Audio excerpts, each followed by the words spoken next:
Yo, what's up, everybody? It's your girl, Chef Che, your LA-based loyalty raised music appreciator, and we're tapped in. We're tapped into to episode 14. Okay, it's been a real journey. Um, it's been a real journey. I took a break. I took a 4-week break at the end of the year. Not that I deserved it. Of the podcast, just to kind of reevaluate and see what I wanted to keep, what I want to change, and things like that, and have different intentions as we grow. So that is why I was missing.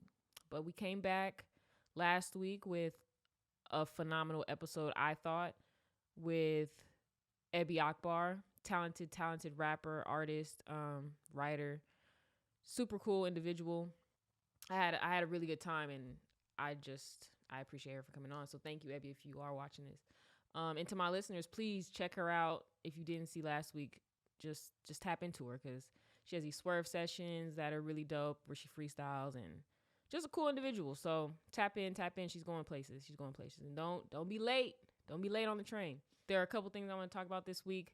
Obviously, with 4 weeks being gone, 4 weeks of me being gone, a lot's happened. You know, we have a new sitting president, Capitol Hill. All these things happened, and I'm not going to touch on every single thing because I feel like I don't want to oversaturate what's already going on in your minds. But you know, we're gonna tap into some things. And I also, again, this podcast is here to support, motivate, and inform. Okay, that's our main objective here. So I try to align topics with that. If it's not informing you on something, if it's not supporting somebody else or asking you guys for support on my end, and if it's not motivating you, then I don't really want to touch on it too much. Because that's negative energy. Who likes negative energy? So as you notice, I changed a little bit of an element. I added the video version now, the vlog version. So you can now tap into YouTube, which you could have before.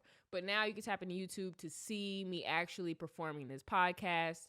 Yeah, and I'm going to try and keep them the same. I'm going to try and keep the audio podcast part and the video part as close together as I can. But I can't make any promises because I'm a creative. And I can't, some things I gotta make magic with. So with that said, let's jump into our first topic.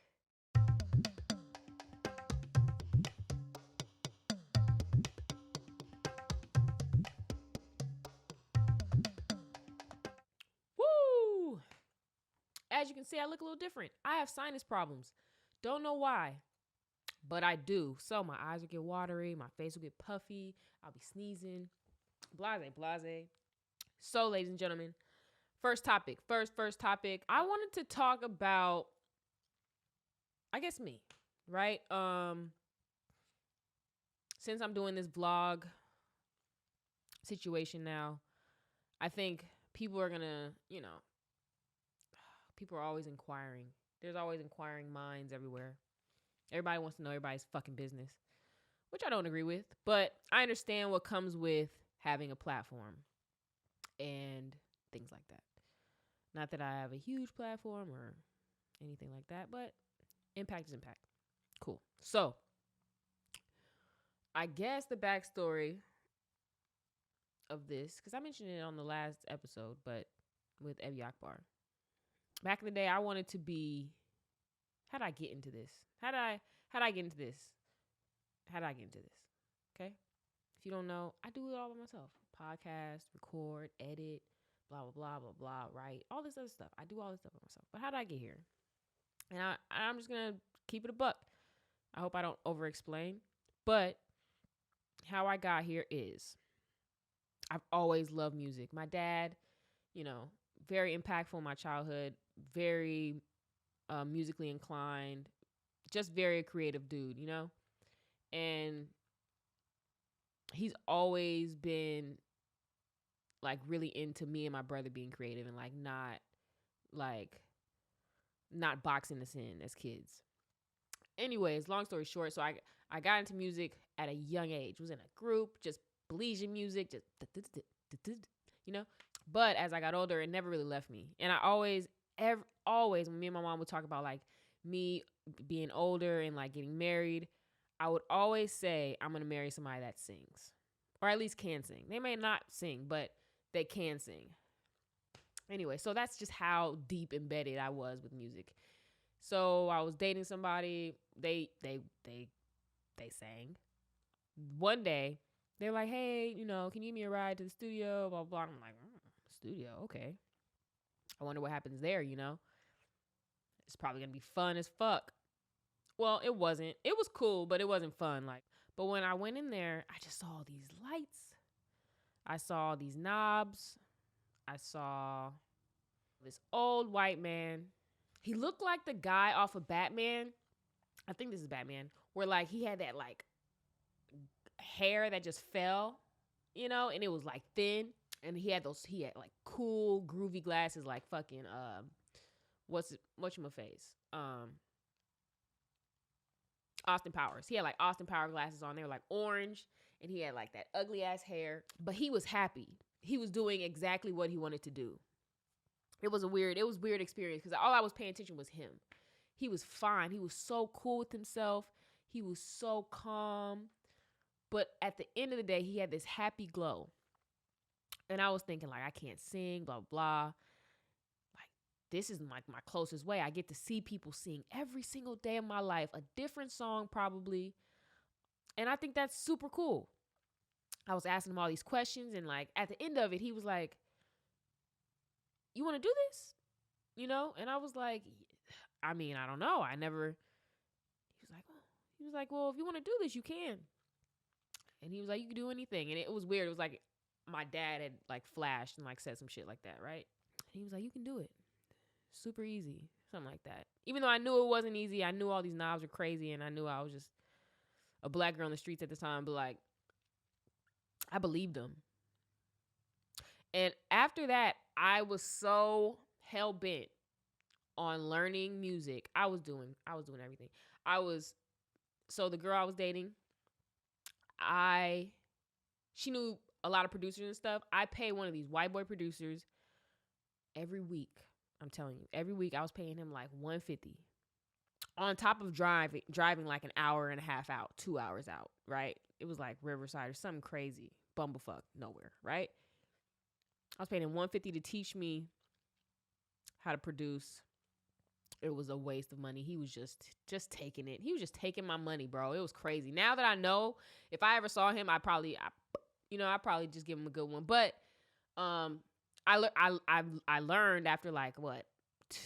It was like 2 months doing that. I was like, yeah, no. I need to go to school. This dude ain't gonna teach me shit. And I'm coming up with all this money out of nowhere. So I got to do it right. I decided I'm going to go back to school. Well, I never really graduated high school. Never really had the urge. I didn't like school. So I went up to LA Film School. I was like, "Hey." They were like, "Oh, okay. Well, we just need your transcripts and you graduated, right?" Nope. "Well, you have to graduate high school in order to go to college." I'm like, "What?" Oh, shit. But I knew I was going to make music. I knew I was going to be involved in entertainment. I was like, all right. Went back to school. Went to some occupational center kind of school. But I was hell-bent on being great. So I was like, I'm not just going to get my degree, my high school diploma. I'm going to get a GED too. I'm super smart. I mean, I am, but like, it was stupid. I shouldn't have done that. It just wasted extra time. Anyway, so I did that for a while. I think it was like a year or like something like that. Like 8 months. It took me to get it. Got into LA Film School. I didn't know anything about recording arts. I just was like, I just want to do something. Like anything with like making music. And I guess they were like, recording arts. Put me in this program. And I fell in love with being an engineer. I love that I could record myself. I love that I could like be in my room and just like be engulfed in like whatever like my little mind wanted to do. As an artist, you have to wait on an engineer. You have to wait for a producer to make your beat, where I was like, oh my God, like I can do it all, knowing just these engineer techniques and things like that. So I really just ended up diving more into the audio um, engineer part of it and less of like the music creation part. But I always did it, throughout the years of school. I was there for 4 years and first got an AA in recording arts. And then I ended up with a BA. Is it a BA? BS? I don't know. Ended up with like a bachelor's of science, so BS. In business entertainment business. One of those. Entertainment business, I believe. So yeah, I was there for a while. But I'm saying all that to say, well, first I was just letting you guys know a little bit about me and like how I got here and like, whatever. But also I'm saying that to say there's a plan, I'm not too religious or whatever. I don't like to like, push religion on anybody. But there's a plan, and whether it's God's plan, your plan, the master plan, whatever plan that is, there is a plan, And I was just talking about this, like, it's crazy how all those little things that I thought, man, I went to school for recording arts, and now I ain't going, I work in Nike. Like all these little things I thought like didn't actually matter, and like weren't doing anything for my life, and I'm here now, right? Like, if I wasn't a recording engineer, I wouldn't know how to manipulate this audio and all that other stuff, cut and chop and blah, blah, blah, and record myself on the video camera. I wouldn't know how to do all these things, troubleshoot my computer, troubleshoot all this stuff. Like, so I'm blessed. And I need y'all to understand that you guys are too. Like, this isn't, as you start to grow, you realize like, successful people weren't just bullshitting you. They weren't just like, oh, just stay humble, just grind and stay focused. You'll get there. And it's like, yes. And I know people are like, nah, it's more than that. But it's like, it's really not. It's really not. It's just like have intentions and keep building on those intentions, and eventually you'll end up in this intention, like this ball that you created. You were intentionally created, and like all of a sudden, life has just hit you, and I feel like I'm so complete now, or much more complete with this in my life, like being able to use all of the assets I've acquired over the years and all the knowledge and all that stuff to now become a podcaster, to now be able to make videos, record them, edit, and all that other stuff. So, just stay down, man. Stay down. Stay hungry. What does he say? Stay hungry, stay foolish. Like, you got to.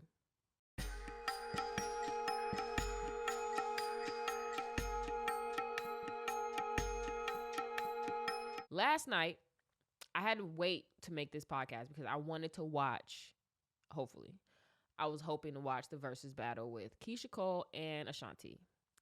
And I got to watch it. And I hope you guys did too. I don't know how you guys felt about it. Please let me know in the comments. We might have different opinions. But how did it go? I thought it went towards the end, it got great. It got good. No, towards how do I say this? I mean, I've never heard horrible things about Ashanti, but I've never heard great things about Keyshia Cole.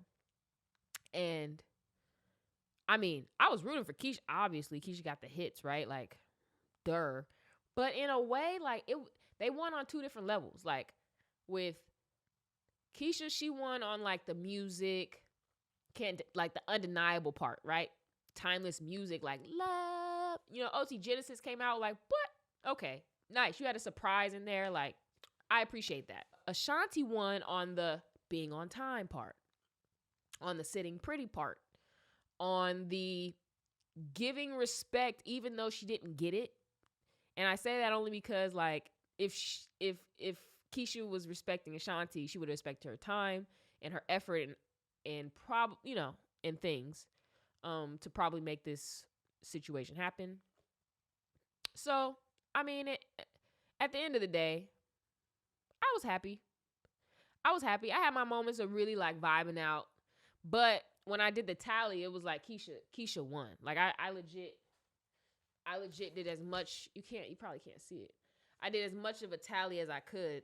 At the end, I started to fall off and like not give a fuck. But yeah, I got up to like Keisha 6 and Ashanti 2. So that kind of sets the tone of everything. But anyways.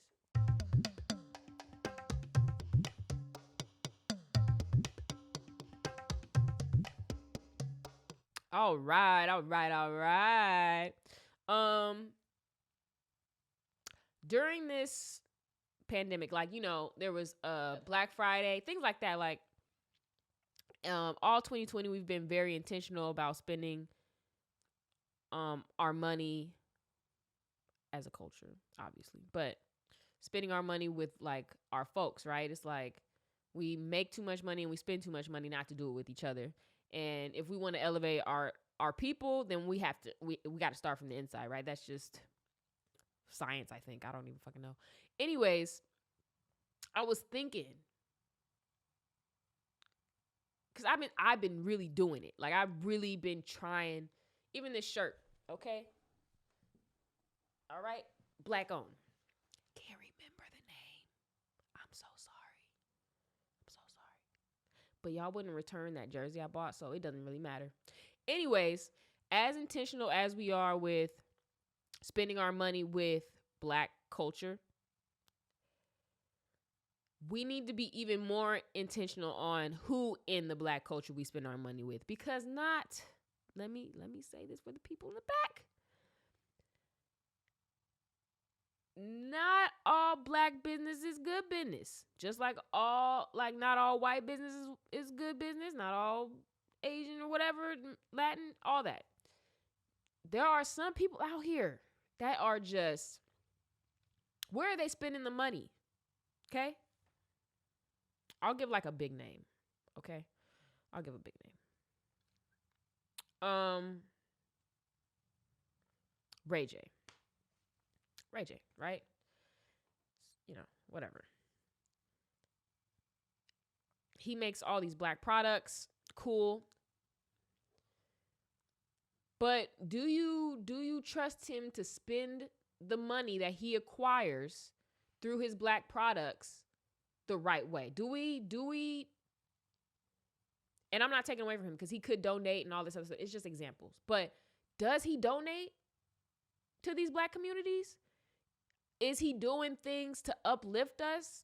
If we're really, I guess, like throwing our money and putting our money into his hands, is he doing something to push us forward?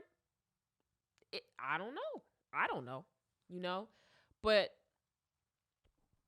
we got to ask ourselves that. Like, we have to be even more intentional. Like, it has to be pure intention all the way down the line as far as where our money is going. Because I'm telling you right now, I'll look at some of these people, you'll buy a sweatshirt from them, or, a jogger suit or something like that, a hat. And then you'll go on their Instagram or something, and they'll be in a club with bottles and women and, or just all that stuff, right? Like all that extra shit. Like, I want you to drive a nice car. You work hard. Like, all that stuff. Like, I can't judge you on that part, but I also can't have you out here in the club spending $40,000 when we're intentionally spending the money with you, hoping that you're going to like create a legacy or some type of like for the culture, right? So I'm just saying. And if you feel like somebody isn't doing it, maybe you should even pull them to the side and be like, yo, you know what I'm saying? And what made me think about that is I have an associate, right? I'm not going to say a friend, but we chat every now and then. We DM. And they have a really dope clothing line. And they've had this clothing line. They've been building it up. And, I always want to support. I think I bought a hat in the first year. And then I was going to buy a shirt. But then, like, I'm not going to say, like, the brand. But it just became not, like, nothing good is coming from it. You know, when drugs is a part of the thing, right? I don't know how I feel about it. I understand the Black community and how we've been oppressed and like drugs and all that other stuff. I understand the history of it. But a kid's gonna wear this shirt. That's what goes through my head. Like, whether you went through that life unnecessarily or not, through oppression or not, yes, I respect the fact that you are doing something and doing something positive with, you know, your time and your money, and you're putting forth an effort. But now that we made it out of the trap, let's change it a little bit. You know what I'm saying? I don't want cocaine sprinkled on my shirt. You know, like whatever. Like I don't want cocaine on my sleeve. I don't want those words on me, right? I don't want that on my little black kid. Like I was battling that, and I was like, man, I really want to support, but I can't. But I can't. And so it just led me down this rabbit hole. So I was just like, man, I have to tell my listeners, like, be intentional, be pure, and make sure if you're going to do it, do it. If you're going to support Black people and Black businesses, do it. Do it. And that's just not by finances. You know what I'm saying? Hold people accountable. Okay? Because if it was you, they'd be holding you accountable for sure.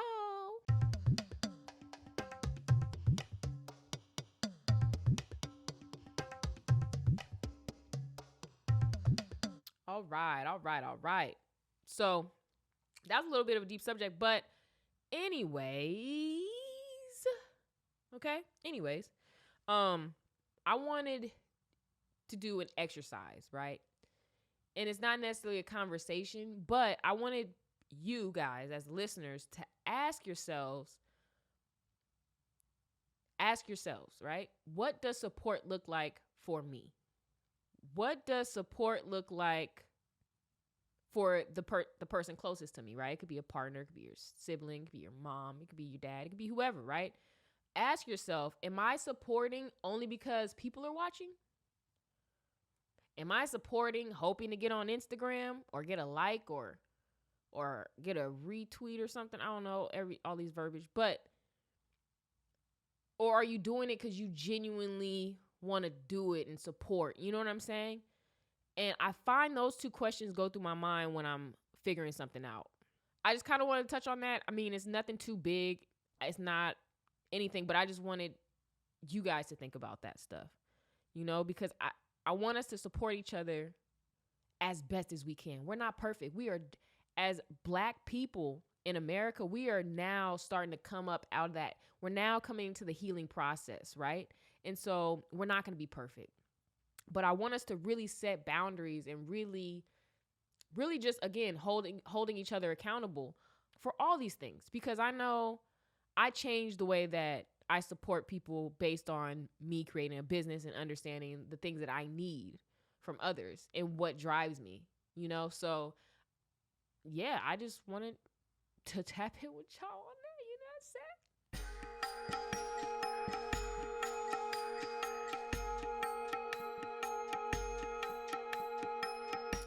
You guys may realize, but I just had to do a little bit of like the Capitol shit happened. The invasion from them damn and anyway, so when that terrorist attack happened on the Capitol building, I was like, woo, Jesus. What's gonna happen in this inauguration? You know, these people are fucking ballsy. They're ballsy. You have to be so ballsy and so entitled to do some shit like that, which we understand who did that shit. But in other news, we have a new sitting president. We have a new sitting vice president. That is huge, guys. We made it through 4 years of bullshit, of somehow convincing like Saudi Arabia and like all them goddamn places not to blow us the fuck up. Somehow, which is crazy, because I'm telling you, I knew China, or like I knew South Korea, somebody was gonna fuck us up. I was like, we done did too much. He done did too much in this 4 years that I don't know. Live YOLO. I'm telling you, I was living life like that, YOLO. But now we have Mr. Joe Biden, okay, as sitting president. We have Kamala Harris as sitting vice president, first female vice president. Congratulations, y'all. Congratulations. I know we congratulated y'all when you officially won, but there was a lot of bullshit happening. There was, recounts and all this other stuff. So just, right? Yeah. So I just wanted to say that, like, just let that sink in. Like, forget race. Just like, we went through some shit. You know what I mean? Black people were already going through some shit, but now we went through some other shit. And we made it. We made it. So congratulations, and really to end this episode, I wanted to do something a little bit different. I'm going to talk about a quote I heard recently, and I tried to tell it to my girlfriend, but she already knew. She's like, I already heard it. Shut up. Right? So, but it was deep. It was deep. I can't remember who said it, where I was watching it, but the guy said, you shouldn't speak if you can't improve the silence. I was like, deep. I had to rewind that. I had to rewind that. You shouldn't speak if you can't improve the silence. Boom. I needed to hear that. Because sometimes I be saying some stuff. And I probably shouldn't have said it out loud. Like, it didn't improve the silence. And I'm working on it. So I just thought I'd pass that gem along to you. Because I'll tell you something. It's hard.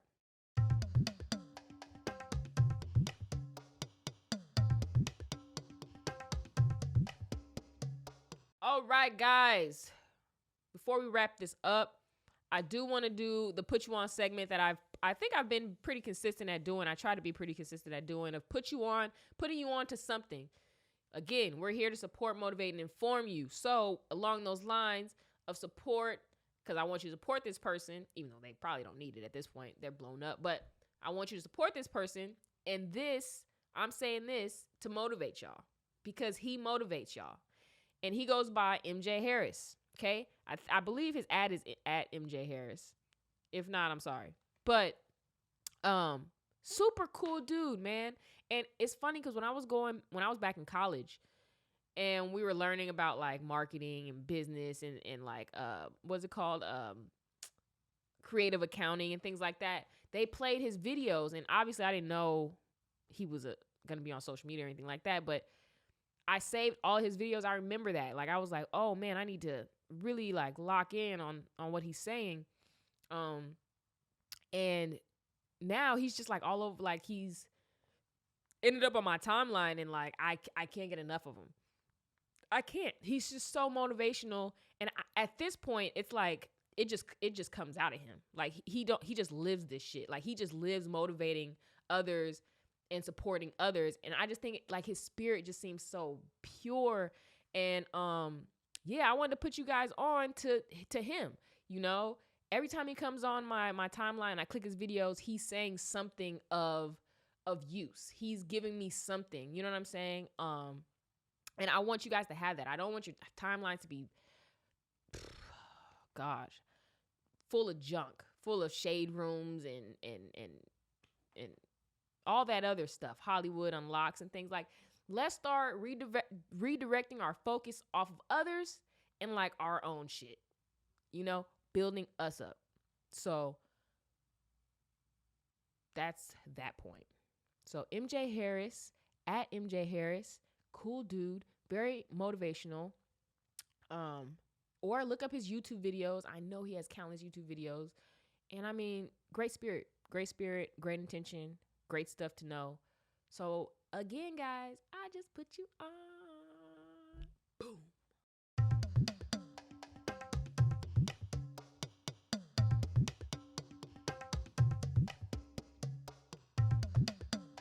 So 2020, this is like my first episode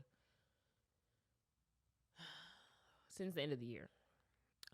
Even before that, I had an episode with my brother, and then this most recent episode was with Ebby. So I haven't had like a direct episode, just me and you guys. And I wanted to end this episode with a moment of silence. And we'll get to that moment of silence. But it's more about like 2020 was nuts. And we're not going to all be able to dissect it right this second because we're kind of still in it. But 2020 was deep, was deadly. You know, if it wasn't you, it was somebody next to you. If it wasn't them, it was somebody 3 degrees. But I just felt like it's very deadly last year. Especially with like celebrities or entertainers. You know, it was just very deadly, I felt like. Every day I felt like there was someone passing. So, again, I wanted to do a moment of silence. And after the moment of silence, I'm going to read names of some of the lives lost in 2020 that have been pretty impactful on not just my life, but people around me. So, here we go.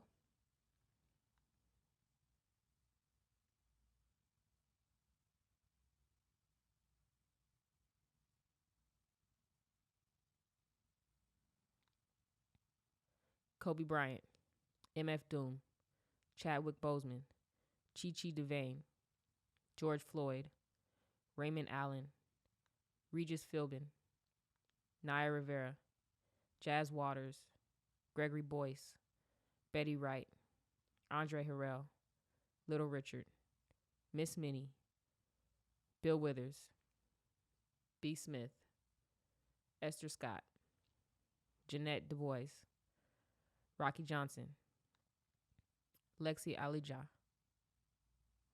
Joe Clark, John Ecstasy Fletcher, Charlie Pride, Tiny Debo Lister, Natalie Dezelle Reed, Burt Belasco, Anthony Chisholm, Alex Trebek, Irfan Khan, Johnny Nash, Ruth Bader Ginsburg, RBG, Cliff Robinson.